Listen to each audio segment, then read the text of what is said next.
Depuis l'Olympia de Paris, Laurent Petit-Guillaume est en tête-à-tête avec Jeanne Masse. Bonjour à tous. Il y a un an, elle annonçait qu'elle revenait pour un dernier tour de scène, fêter avec nous ses 40 ans de chansons. Le public a répondu plus que présent, peut-être pour sa plus grande surprise d'ailleurs. Du coup, ses adieux se sont transformés en un au revoir et cette année, la fête continue. Un nouvel album, Mon Élix, et puis une nouvelle tournée. Jeanne Masse est de retour, elle est notre invitée aujourd'hui. Bonjour, bienvenue Jeanne. Bonjour, merci de m'inviter. Toujours un plaisir de se voir. Merci. C'est vrai que l'an dernier, la tournée a été un très grand succès. Est-ce que, comme je l'ai dit à l'instant, tu as été la première surprise ? C'était 3 jours au Casino de Paris, 3 soirs au Casino de Paris, et c'est vrai que c'était une agréable surprise de voir que finalement les gens étaient encore là, et puis je pense que la plus belle des surprises est qu'on s'est vraiment amusé. Et ça, c'était très neuf parce que je me lâchais. Moi, j'arrivais à la fin de mon parcours et donc je me suis totalement lâchée. Et puis, je crois que cette spontanéité a été ressentie par le public et je les ai vus vraiment heureux. Alors, c'est donc 2 beaux cadeaux que tu fais à ceux et celles qui te sont fidèles et sans doute au nouveau, un nouveau public, un nouvel album, une série de concerts. L'album s'intitule Mon Élix. C'est un titre qui sonne un petit peu comme élixir. Et comme le dit la chanson, cet élixir, c'est la musique qui fait, et là je te cite, « Nous serons enfin ce que nous sommes ». Comment tu expliques l'impact que la musique a sur toi et quel rôle elle joue dans ton quotidien ? Elle joue tous les rôles. Déjà, c'est un rôle thérapeutique. Et mon élix, c'est ça, c'est le bien-être. Et la musique est mon bien-être. Quand ça ne va pas, soit on écoute de la musique, soit on en compose. Et moi, j'en compose. Je pense que pour tout le monde, c'est à peu près la même chose. Il y a la musique qui interpelle nos émotions. Dans les films, c'est pareil. On met des fonds musicaux parce que c'est ça qui va émouvoir plus. Sans ça, un dialogue ne suffirait pas. La musique, c'est tout dans la vie. Et je crois que si on en écoutait plus, si on en créait plus, ceux qui sont dans le mal-être, ils devraient commencer à composer et ils se libéreraient de plein de choses qui les torturent. Pour moi, c'est tout. Quand je ne vais pas bien, je fais de la musique. Et quand je vais bien, je mets de la musique et je danse. Donc il y a la musique et la danse. Et si la musique t'offre du coup ce bien-être, quel est le rôle de l'écriture ? Je rappelle que tu es auteur, compositeur, autrice plutôt, oui, de tes chansons et notamment oui, des nouvelles chansons. Alors l'écriture, c'est quel moment ? Qu'est-ce que ça te... L'écriture, elle vient comme quelque chose qui ne dépend pas de moi. En fait, c'est comme s'il y avait... Bon, je sais que des fois, quand je parle de ça, les gens, ça fait sourire. Je crois chaque artiste, il y a cet autre soi qui crée. Voilà, je ne suis peut-être pas la même personne lorsque je fais ma vaisselle ou lorsque je crée. Mais alors, t'es quelle autre personne ? C'est inexplicable. C'est vrai ? C'est inexplicable parce que on a l'impression, en fait, qu'on n'est pas seul ou alors qu'on n'est pas là ou alors que c'est pas nous. Moi, quand je réécoute ce que j'ai fait, je me demande comment j'ai réussi à le faire. Écrire, Écrire, composer. J'ai réalisé cet album et quand je l'ai, je me dis mais comment t'as réussi à le faire ? Et c'est pour ça que je dis il y a quelque chose en nous qui nous détache de notre moi entre guillemets pour devenir cette autre énergie qui est la création. Et ça peut arriver à n'importe quel moment, l'écriture. Ah oui, tout à fait. Ah oui, tout à fait. Alors surtout en conduisant, parce qu'en général, lorsqu'on conduit, on rentre dans une sorte d'hypnose totalement singulière et normale.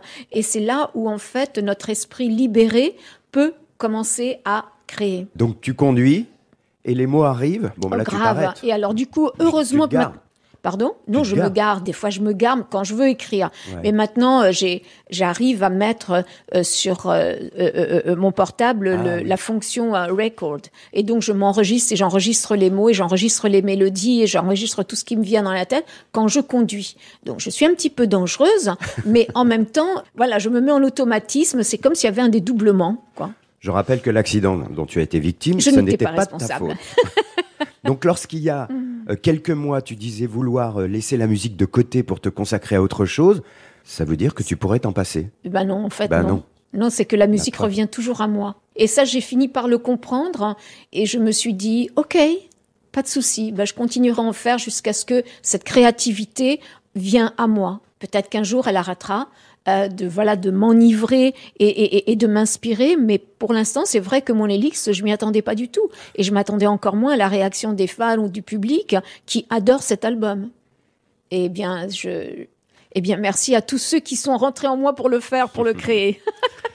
Elle n'a pas dit son dernier mot, vous l'avez compris, ni composé sa dernière note. Jeanne Masse ne cesse de se renouveler, de surprendre, de séduire les fans. Entre toute première fois et Mon Élix, le nouvel album, il s'est écoulé 40 ans de chansons, de musique, de concerts, de présence et d'absence. 40 ans que Jeanne Masse écrit, compose, chante, danse. Cette année encore, c'est avec son public qu'elle va fêter ça. La tournée débute le 27 février. Il y a 14 rendez-vous, 4 à Paris au Trianon, 27-28 février, 1er et 2 mars. Alors, est-ce que ceux qui sont venus l'année prochaine vont découvrir plein de nouveautés ? Ils vont découvrir une évolution, mais pas plein de nouveautés, parce qu'en fait, c'est ce spectacle que je repropose, parce que justement, on n'avait pas assez de dates. Donc, mais il y a quand même une évolution, et c'est plus fort que moi. De toute façon, je n'arrive jamais à faire 2 fois la même chose. Et puis, il y a aussi ce nouvel album. Donc, il faut aussi en ramener des extraits. Alors, voilà. Mais c'est toujours 40 ans de carrière. Toutes ces chansons racontent des histoires, évidemment. Il y a un titre sur cet album, Élix, nouvel album, qui s'intitule Andalouse, que j'aime beaucoup. Elles iront marcher sur le canal pour y déverser le poids des larmes. Elles iront marcher à contrevent pour tout réinventer pour leurs enfants. Je me suis demandé, parce qu'à chaque fois, c'est effectivement, comme tu le disais, un peu magique, comment était arrivé sous ton crayon, ton stylo, ton téléphone, ton ordinateur, ces Andalouses. Est-ce que c'est la latine qui, d'un seul coup, ressurgit en toi ? C'est plus une chanson que m'a inspirée ma mère, pour être honnête, parce que ma mère est andalouse. Et quand elle me raconte son passé et puis voilà les difficultés qu'elle a vues, et elle a vu sa famille massacrée par le régime de Franco, eh bien ça m'a donné aussi cette image de la force des femmes. Les femmes du Sud sont des femmes extrêmement fortes, des femmes qui se sont battues, des femmes qui ont résisté. Et en fait, j'avais envie de parler d'elles, mais en même temps d'elles, je suis partie sur d'autres histoires. Et c'est vrai que les Andalouses, je crois qu'elles ont ce côté fort, ce côté femme, ce côté spécial. Et je les imagine vraiment avec cette envie et cette volonté de changer le monde pour que leurs enfants puissent vivre heureux. Alors, on le sait, tu es espagnole de naissance, italienne de cœur et française. Et tu le sens, ça ? Ces origines, par exemple, espagnoles ? Américaine aujourd'hui, puisque j'habite aux États-Unis. Oui, et américaine depuis quelques années. Oui. Oula, c'est un beau mélange. Hein. Bah oui, je suis une vraie immigrée, moi. De partout. Mais je suis fière. Quand on tape Jeanne Masse sur Internet, on croise beaucoup d'articles concernant l'accident de voiture que tu as vécu. On en parlait tout à l'heure, il y a quelques semaines. Je pensais pas que ça allait faire un buzz, pour être honnête. J'ai juste voulu partager ça avec les amis. Oui. Je considère mes amis sur Twitter. Et parce que c'était le lendemain, je sentais vraiment que ça m'avait tellement traumatisée. Parce que je voulais un peu m'en débarrasser. En fait, c'est exorciser la peur en se disant, si tu la partages avec presque des inconnus, cette histoire ne t'appartient plus. Mais après, ma fille m'a dit, je m'attendais pas à ce que ce soit repris comme ça. Oui, mais c'est bien parce que tu as parlé justement, tu as dit des choses autour de cette histoire intéressante. Tu as dit que tes anges gardiens t'avaient protégé. Oui. Et je me suis dit, voilà, elle a sûrement un point de vue, une certitude sur la mort, l'au-delà, le mystère d'après. Il y a ton heure et il y a celle qui n'est pas ton heure. Et c'est incroyable, mais en effet, c'est vrai que moi, je crois beaucoup que mes anges, et en tout cas qui m'accompagnent, sont là pour me guider, mais aussi pour me donner des messages. Et je crois que je traversais une période de tristesse que je n'arrivais pas à comprendre, où tout me semblait tellement banal, et dans la répétition monotone des fois qu'elle a vie. Et au moment où cette voiture m'est rentrée dedans, où je lui criais non, non, non, et que, à un moment, j'ai compris que c'était trop tard. Et Dieu merci, il y avait ce bout de trottoir qui l'a ralenti. Sans ça, je pense que ce serait devenu mon heure. Je pense qu'à ce moment-là, j'ai réagi et j'ai réalisé qu'en fait, la tristesse, il faut l'oublier quand on vit cette vie, parce que la vie, finalement, elle nous offre plein de challenges, de challenge, comment tu dis ça? Oui, challenge. Voilà, mais elle a aussi tellement d'opportunités et elle peut être tellement belle, brillante et ensoleillée qu'il faut prendre ce côté de la vie pour avancer et lutter. Et donc depuis, je crois que ça m'a redonné vraiment un tonus incroyable, cette force de la vie, et pour déjà laisser de côté toute tristesse, quelle qu'elle soit, et se dire qu'il faut constamment avancer, sourire, se relever, rayonner. Icône, idole, légende, mais avant tout musicienne, auteure, interprète, Jeanne Masse a expérimenté tous les styles de musique, pop, rock, country, depuis quelques années électro. Mais l'électro, c'est une musique qu'on compose à la maison, toute seule, avec un ordinateur, bref, une machine, comme un artisan. C'est quoi les avantages de ce processus de création en solitude, en solitaire ? D'arriver dans son propre monde. C'est-à-dire qu'en fait, vous n'êtes plus guidé, vous êtes totalement honnête et soutenu par votre inspiration.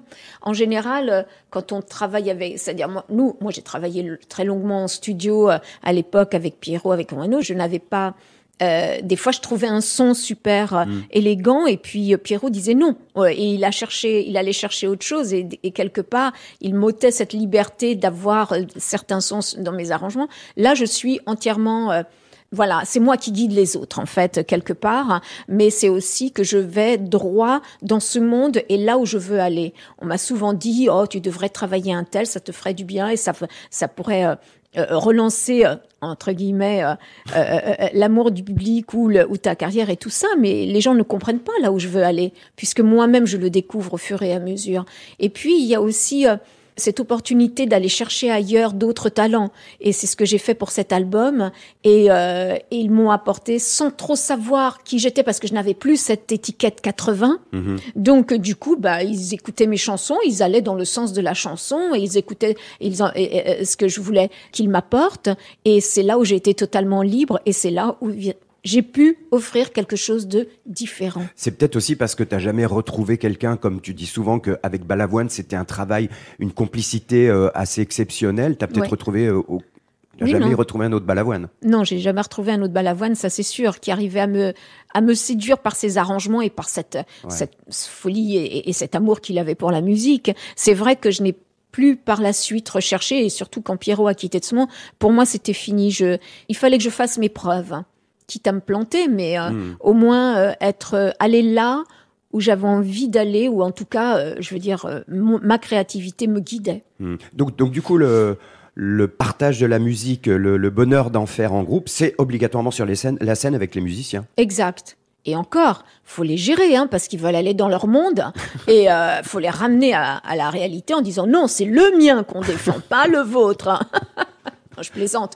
Et j'ai des musiciens excellents et on s'entend déjà humainement, c'est formidable. Ils adorent être sur scène avec moi, on s'amuse et j'espère que le public le ressent vraiment. C'est vraiment des gars bien. Même si tu vis une grande partie aux États-Unis depuis quelques années, est-ce que tu t'intéresses à ce qui se passe en France, la chanson française? Est-ce que tu trouves qu'elle apporte des choses nouvelles? Et d'abord, est-ce que tu en écoutes? Non. Alors, je suis désolée, c'est vrai que j'ai pas beaucoup d'opportunités d'être en connexion avec la France, si ce n'est par Internet. Oui. Et donc, je suis les infos, parce que c'est important de suivre les infos, et aussi parce que j'ai un attachement vraiment sentimental avec la France. Je sais pas toujours ce qui se passe aux États-Unis. Ce qui m'intéresse, c'est ce qui se passe en France. Ouais, c'est ça. Et pendant que je cuisine, j'écoute les infos, les gens qui discutent entre eux et tout ça. Ça porte à la réflexion, c'est très sympa. Et voilà, donc, mais musicalement, c'est vrai que je ne sais pas ce qui se passe. C'est pas grave, hein. Non, absolument. Ils vivent sans moi, hein. Jeanne Mas, c'est aussi des looks qui changent au fil des années et des albums.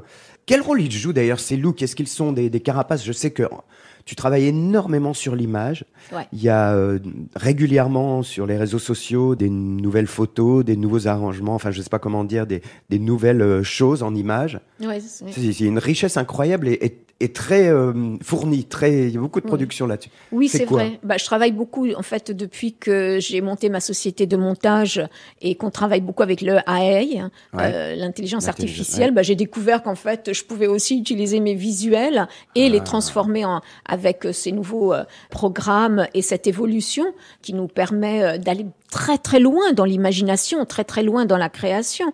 Donc c'est vrai que je me suis dit, j'ai envie de tenter ma chance parce que je sais combien les gens sont réticents en France avec la haie. Et quand j'ai commencé avec les premières images, qui était le single de Nous, il y a eu une réaction tellement positive que je me suis dit, ok, là j'ai touché quelque chose. Et c'est vrai que je suis l'une des rares artistes qui promote le AI, mais uniquement pour la créativité. Il ne faut pas l'utiliser avec de mauvaises intentions. Non, c'est très beau. Et si vous achetez l'album Elix, vous et oui, c'est un mélange entre les œuvres de Gustav Klimt et mon image à moi. Ah, c'est ça. Voilà. Donc en fait, c'est ça. Et la haie m'a permis d'arriver jusqu'à ces œuvres. C'est super. Des tenues, il y en aura plusieurs. Des tubes, ils seront nombreux. Des surprises, c'est promis, elle en fera. Jeanne Mas est de retour sur scène à partir du 27 février jusqu'au 6 avril. Toutes ces nouvelles chansons sont à retrouver sur l'album Elix qui vient de sortir. On vous aura prévenu. Ici, Jeanne Mas est en tête-à-tête. Jeanne Mas, on est dans les coulisses de l'Olympia, on va donc parler de ce lieu que tu connais, et bien sûr de musique. On va commencer à parler de la musique, puisque c'est ta vie quand même, la musique, enfin une grande partie de ta vie. À quand remontent en toi les premiers souvenirs de musique, de chansons? Est-ce que c'est dans la petite enfance? Est-ce que c'est dans l'adolescence? La musique, elle arrive quand dans tes oreilles? La musique, elle arrive dans mes oreilles. Surtout, je propose la musique. J'étais à l'école primaire, moi. Moi, j'ai commencé à l'école primaire. À jouer de la musique? Non, à chanter. À chanter? À chanter devant bon les copines qui étaient assises là devant. Et j'avais inventé une chanson qui s'intitulait Chante Coquelicot. Et qui était un navet total. Mais bon, c'était marrant à l'époque. C'était chante Coquelicot pendant qu'il fait beau. Et je sentais qu'il fallait que j'évolue aussi parce que mes petites copines, mon audience en avait vite marre des coquelicots. Et donc j'ai commencé, j'avais besoin d'une audience en fait. Je me suis toujours mise en avant et ça a commencé comme ça. J'ai continué durant l'adolescence à faire des spectacles dans les centres culturels de la région parisienne, avec une bande de copines aussi qui aimaient faire du spectacle avec moi. Et on s'est beaucoup amusé. Et moi, après, je n'ai plus arrêté, quoi. Mais est-ce qu'il y a une voix chantée qui a résonné à un moment donné dans l'esprit d'une petite fille ou d'une ado? Une voix chantée par quelqu'un d'autre qui t'a séduit, ému, impressionné et que tu as gardé en mémoire, non? Une autre voix? Une autre voix autre que la mienne. Oui, j'aimais beaucoup la voix de France Gall. Qui était très très jeune à l'époque, aussi quand elle a démarré, elle était extrêmement jeune. J'ai été très touchée par après, durant mon adolescence, par les textes que chantait Julien Clerc. Donc c'est là où j'ai découvert Étienne Roda-Gil. Et en fait, je crois que le mélange de tout ceci et évidemment David Bowie qui était mon idole et par rapport à son évolution, à ses looks, à tout ça. Donc quand on mélange un peu les trois, on se dit ok, finalement je porte sans doute en moi un peu de leur inspiration et de leur talent. C'est un beau palmarès. Et donc si je te demande le premier disque qui a le plus de valeur pour toi, que tu t'es acheté toi et que tu as presque usé, ou un 45 tours, un album? C'était Julien Clerc. Ah oui, c'est vrai. Ouais, La Cavalerie. Il était beau gosse. Faut dire que toutes les filles étaient amoureuses de lui. Attends. Il y avait déjà ça, et puis en plus, c'est vrai que il avait cette voix qui était totalement spéciale, et ses textes, j'étais amoureuse de ses textes. T'as eu l'occasion de lui dire? Non, j'ai jamais osé. J'étais impressionnée. Quand je l'ai rencontré plusieurs fois sur des plateaux, j'ai jamais osé lui dire. Quel est le premier concert, puisque ton adolescence, ta jeunesse, tu la passes à Paris? Est-ce qu'il y a le premier concert que tu es allé voir? Julien Clerc. Ah, c'est lui? Oui. Ah ouais. Non, mais maintenant, je peux le dire, j'étais fan de Julien Clerc. Ah tu peux le dire. J'adorais. Oui, j'avais été le voir parce que, sans vouloir le voir, en fait, je me souviens que c'était à l'Olympia d'ailleurs, que je suis venue à l'Olympia et je voulais faire demi-tour parce que je ne voulais pas le voir. En réalité, je voulais garder, vous savez, je crois que c'est ça, les artistes inspirent beaucoup de rêves, et je voulais garder ce rêve comme ce refuge à travers ces chansons, tout ce que ça faisait. J'avais peur que de le voir en réalité, ça allait tout casser, et ça n'a pas tout cassé, mais j'aurais préféré ne jamais le voir en concert. Ça, c'est dingue. C'est fan absolu, ça, c'est vraiment la vraie fan. Ah oui? Qui veut pas justement, qui veut garder son Julien Clerc à soi. Ce qui m'apportait moi dans le besoin que j'avais de rêver, de me réfugier dans ses musiques, dans tout ce qu'il apportait. Voilà, c'était ça. C'est ne pas quitter ce rêve. Presque comme s'il n'était pas réel. C'est fou. C'est dingue, Mais il était excellentissime sur scène. C'était un très beau spectacle. Donc ça veut dire que tu aurais pu avoir dans ta chambre d'ado, de jeune fille, une photo de Julien Clerc sur le mur ou... Oh, probablement, si j'en avais eu une, mais j'étais plus dans la musique, en fait. Comme on disait tout à l'heure, la musique, ce qu'elle vous apporte dans la vie, c'est essentiel. Tu fais partie de ces artistes qui, à ton tour, ont eu des fans, tu sais, des fans exclusifs, pire que ce que tu as vécu avec Julien Clerc. Tu sais, ces fans qui copient le look, qui n'écoutent rien d'autre, qui collectionnent, qui s'identifient, qui ne vivent que pour leur idole. Ça peut aller très très loin, on le sait. Tu as dû vivre ça à un moment donné, quand il y avait cette folie autour de toi, presque difficile à contrôler. Est-ce que ça peut faire peur, ça? Comment tu as géré ces fans? Tu sais qu'on a l'impression qu'ils ne vivent que pour nous et à travers nous. Tant que j'étais une inspiration, ça allait. Là où ça a commencé à me gêner un peu, c'est quand je l'ai retrouvé en dessous de chez moi, parce que j'avais eu le malheur de faire un reportage pour Paris Match, et ils avaient reconnu les rideaux de mon salon, ils avaient retrouvé l'immeuble, rien qu'avec des rideaux, quoi. Et du coup, je les ai retrouvés alors que j'accompagnais mes enfants à l'école, et là, j'ai commencé à comprendre que ça pouvait devenir dangereux, et donc... quand je suis avec mes enfants, je deviens une louve, hein. Et donc je n'ai de pitié pour personne. On touche pas. Voilà, parce que mes enfants avaient peur. Ah oui, carrément? Oui, ils avaient peur parce qu'il y en a un qui m'a suivi dans le garage, et avec ses propres enfants d'ailleurs, et je n'arrive plus à comprendre qui c'était.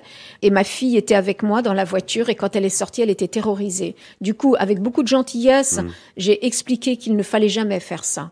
Moi aussi, j'ai une famille, moi aussi, j'ai des enfants, et mes enfants n'ont pas choisi la carrière de leur mère. Donc, je demandais le respect. Et c'est difficile à expliquer à ses enfants ce phénomène. Mes enfants ne l'ont jamais compris, ce phénomène. Je veux dire, à un moment, ils étaient même en train de se détacher de moi parce que c'était compliqué pour eux de gérer. Donc, quand j'avais les cheveux rouges, ils avaient peur de montrer maman avec les cheveux rouges. Et quand je l'ai compris, je me suis dit, c'est normal. Les enfants ne veulent pas se distinguer des autres. Les enfants veulent être voilà, dans la masse, parce que sans ça, il y a beaucoup de méchanceté à l'école. Donc, ils avaient peur de ça. Mais ce qui est bien aussi, c'est que suite à ces discussions avec les fans qui me suivaient, ils ont arrêté de le faire. Ils ont compris. Bien. Ils ont respecté. Oui. D'ailleurs, je me souviens un soir, on est en 1993, le rideau s'ouvre sur la scène du Casino de Paris, et là, les fans ont recouvert de rose le parterre. Tu te souviens de ça? Et là, tu avais dit à l'époque que tu avais pris à ce moment-là conscience de cet élan d'amour. Oui. Jusque-là, Jusque-là, j'avais pas quoi... En fait, non, jusque-là, je crois que je faisais mon métier parce qu'on me demandait de faire mon métier. Je ne le faisais pas, je le faisais professionnellement, mais je ne le faisais pas avec mon âme. Ah oui. Et c'est à ce moment-là que j'ai réalisé l'amour qu'on me portait, et que j'ai fait entrer l'âme dans l'artistique, quoi. Et qu'aujourd'hui, c'est ce qui me guide. Ce n'est plus mon métier ou le professionnalisme, même si je veux rester professionnel, mais c'est mon âme. Ton parcours, on le connaît bien. À 19 ans, tu pars en Italie, premier contrat, premier 45 Non, 17 ans. 17 ans 17 ans, oui. À 19 ans, premier contrat pour un single. Ouais, je crois même 18 ans. 18 ans. Ça a été très très vite en Italie. On a vu des extraits, tu as été speakerine, comédienne, et puis bon, la musique est là. Et ce premier groupe, c'est ambiance plutôt punk. Bon, il faut dire que c'est la période. Et je me suis demandé ce que cette musique incarnait pour toi à ce moment-là. Comment ça se fait que tu t'identifiais au punk, même si je pense que j'ai compris pourquoi. Mais tu parles du premier single ou tu parles du groupe E-Clown? Oui, du groupe un peu punk. E-Clown qui était à la télévision. Et eux, ils n'étaient pas à la télévision. Moi, j'étais la seule un peu punk. Alors, le premier look que la RCA m'avait mis, m'avait imposé quelque part. C'est eux qui m'avaient imposé parce que on rentrait en Italie dans l'esprit du look. Tous les artistes doivent avoir un look. Et moi, ils m'avaient pondu un look. Mais alors, moi qui étais toute cheveux longs, très française. Là, d'un seul coup, on m'avait plaqué les cheveux. On avait fait de moi un Pierrot avec la collerette, les jartelles, le corset. Et je me regarde et je fais « Ah, ok ». Et ensuite, ils m'ont dit « La collerette, il faut que tu l'amènes partout ». Ok, la collerette blanche, c'est partout, c'est ton look dans la rue et tout ça. Donc, moi, je démarre, je les crois, donc je mets ma collerette, je vais au petit restaurant d'en bas, et le gars, il me dit « Hey, Jeanne, t'as oublié de retirer ta serviette, là ?» Il m'a cassé, et là, je me suis dit « Ok, déjà, la collerette dans la rue, c'est fini, ok, on arrête de se moquer de moi. » Et puis, par la suite, j'ai fait une télévision avec les jartelles, les machins, les trucs, et j'ai un pote à moi qui était artiste et qui m'a dit « Hey, Jeanne, t'as pas besoin de tout cet artifice, ok? Redeviens ce qui tu es. » Et je me suis dit, mais il a tellement raison. Du coup, j'ai envoyé péter la collerette, les corsets, les trucs, et ma maison de disques était pas contente, et elle m'a cassé le contrat, et j'ai dit, bah, tant pis. Ouais, donc t'étais punk. Ouais, dans le tempérament, oui, c'est-à-dire, je veux vivre par moi-même, et en tout cas, être moi-même, et c'est ça le truc, c'est moi, je veux être moi, parce que ça sert à quoi de vendre de l'artifice si derrière, on n'assume pas? Oui, après, t'as créé tes looks comme tu les Voilà, entendais. et après, quand je suis revenue, on a cru que c'était artificiel, alors que non, j'étais devenue comme ça. Je voudrais revenir sur, évidemment, la chanson, on est en 84, toute première fois. Est-ce que tu te souviens quand précisément est née cette chanson, et si les premiers mots écrits étaient « Des gouttes salées ont déchiré l'étrange pâleur d'un secret ». Oui. C'est ça? Ah oui, c'est tout à fait ça. Moi, j'ai commencé à écrire ça. Super beau. Oh, merci. Bah J'avais non, commencé à écrire mes textes. c'est un poème. Oui, ah, c'est joli, merci. Merci beaucoup. Encore une fois, je ne réalise pas ce que j'écris. Donc, voilà, c'est cet autre moi qui écrit, mais je ne veux pas insister sur cet autre moi, parce que je vais encore passer pour une timbrée. Je pense que tous les auteurs peuvent dire ça. Hein. Oui. Cool. Et en fait, oui, cette chanson est née parce que à l'époque, je faisais encore des maquettes super rock et que l'ingénieur du son, Marco Lecci, m'a dit mais tu vas où avec ça? Je lui ai dit je vais voir les maisons de disques. Il m'a dit mais tu vas nulle part. Ils vont jamais te signer. Et je fais oh sympa.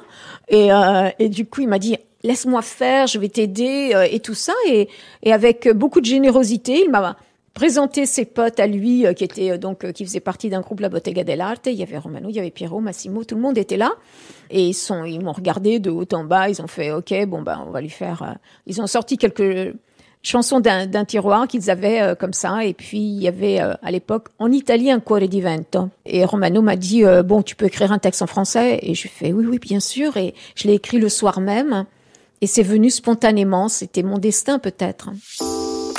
Depuis l'Olympia de Paris, Laurent Petit-Guillaume vous retrouve en tête-à-tête avec Jeanne Masse. Bon, on va parler de l'Olympia, puisqu'on est à l'Olympia. Olympia, 17, 18, 19, 20 octobre 1985. J'ai un trac d'enfer, c'est l'affiche. Ouais. Alors au moins, c'est la vérité. Le concert du 18 est retransmis au cinéma. Un premier Olympia, ça s'oublie pas. Est-ce que, comme tout le monde, t'es allé faire la photo de la façade avec ton nom?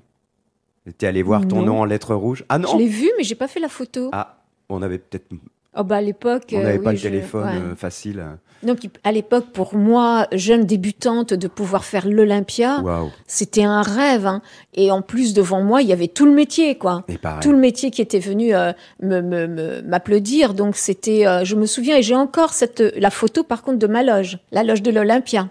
Je sais pas si elles ont été rénovées, mais c'était l'ancienne loge. C'est l'ancienne Olympia. Voilà, l'ancienne Olympia, et de cette loge où qui était couverte de fleurs avec tous les télégrammes qu'on m'avait envoyés.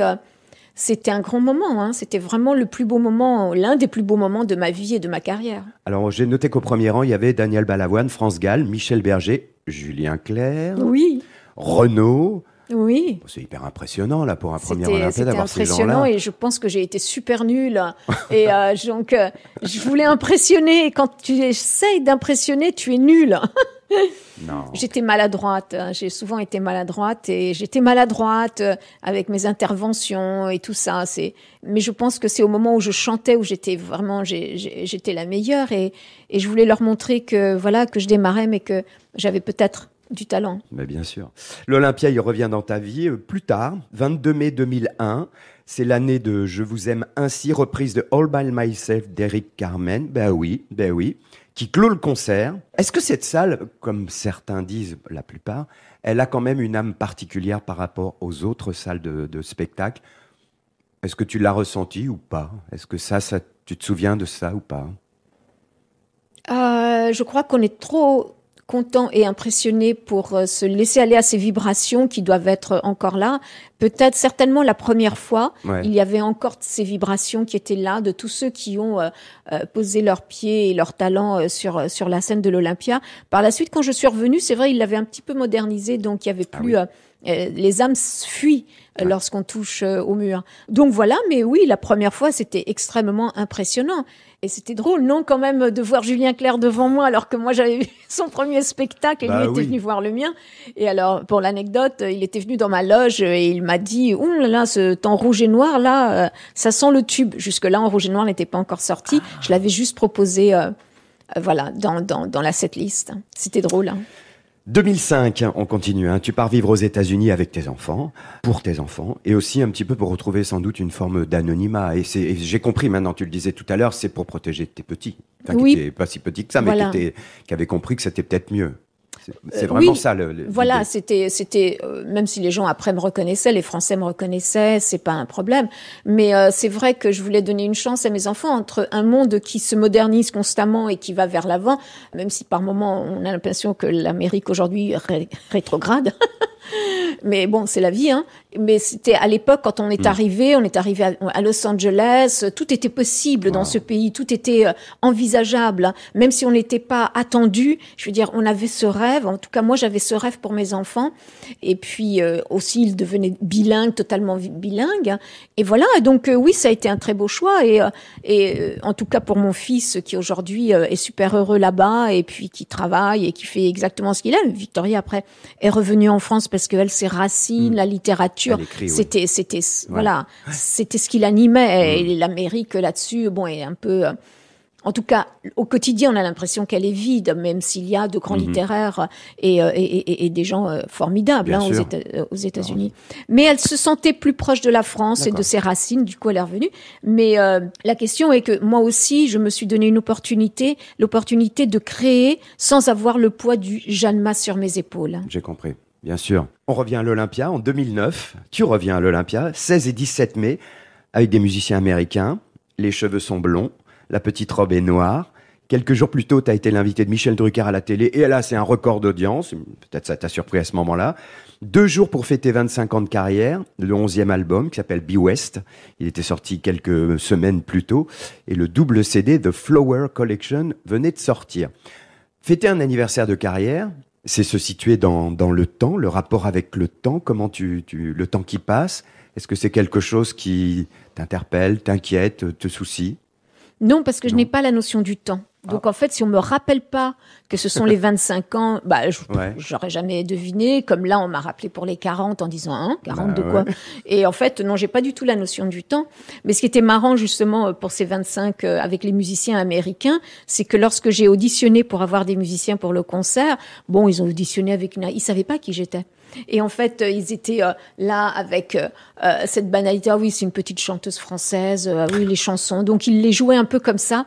Quand le rideau s'est levé, qu'ils ont vu tous les femmes se lever et hurler, là, je crois qu'ils se sont tous regardés. Ils se sont tous regardés en se demandant « Oh, what the fuck ?»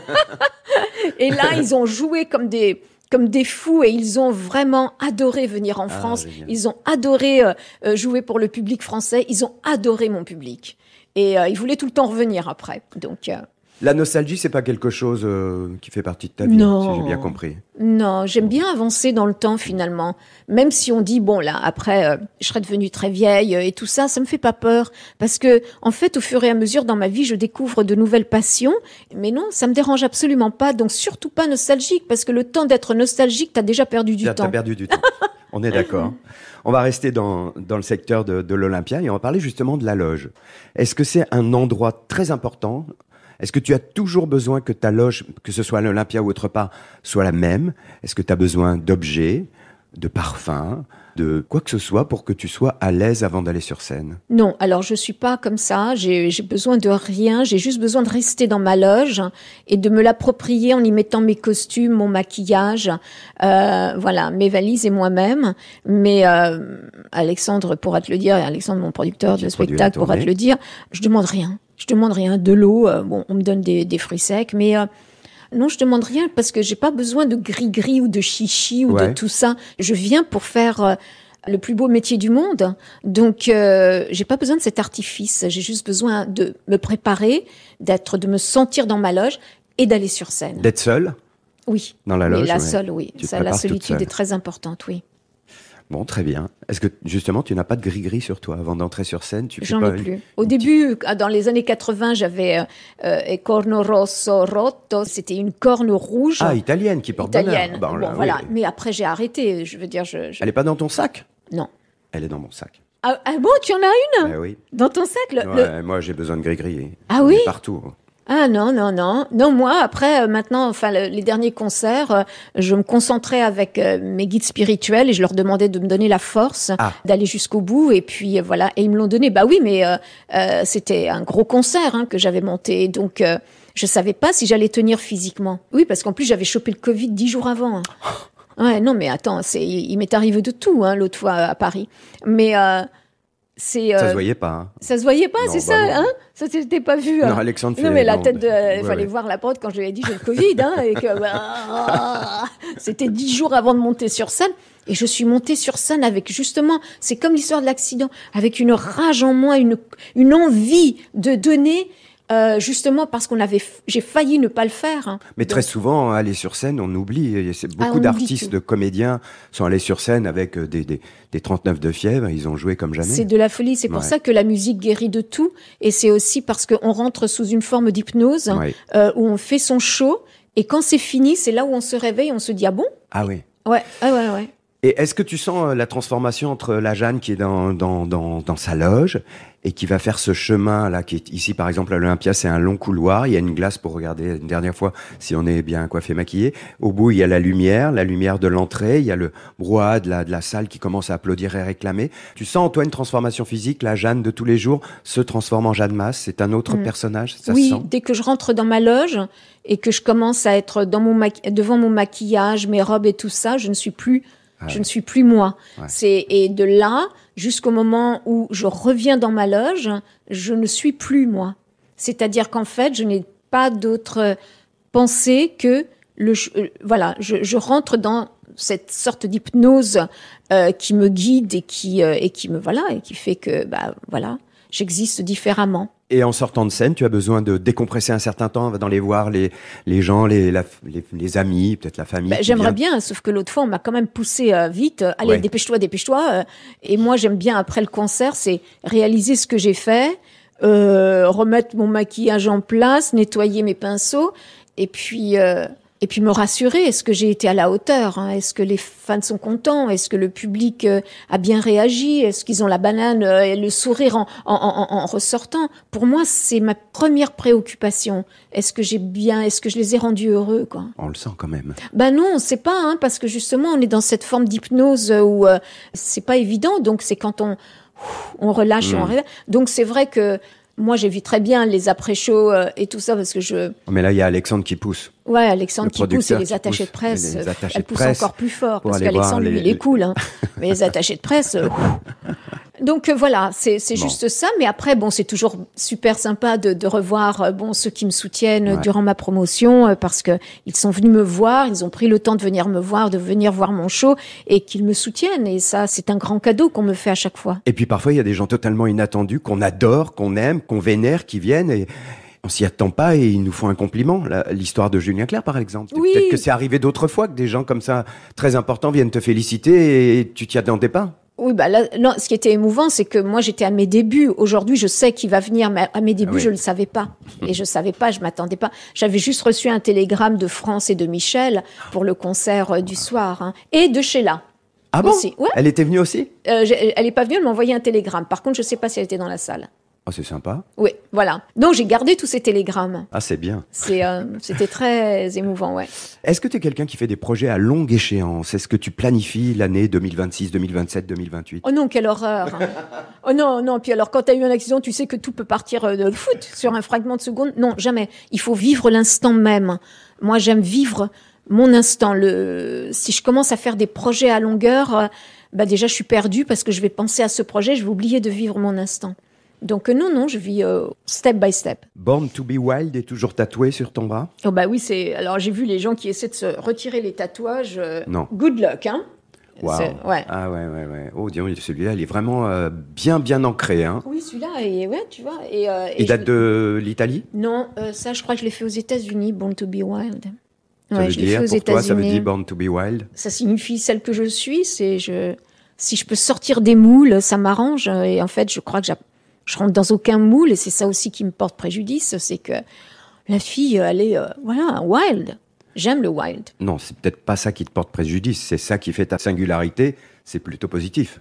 Peut-être, mais c'est vrai que les gens aiment bien voir les gens qui, peut-être rentrent dans une case et moi j'ai 0 case. Je trouve ça suffocant, les cases. Bon, t'es punk, définitivement. J'adore. On va attendre la suite tranquillement. Je rappelle que la tournée, c'est du 27 février au 6 avril. Le nouvel album de Jeanne Masse s'intitule Mon Élix. Ce sera sûrement pas le dernier. Jeanne était notre invitée aujourd'hui dans ce tête-à-tête à l'Olympia. Vous retrouvez tous les numéros précédents sur le site de Radio France et sur l'application ici. Merci Jeanne. Et merci. C'est toujours vraiment un régal de te retrouver et puis de me faire interviewer parce que t'es un ange. Franchement. Merci.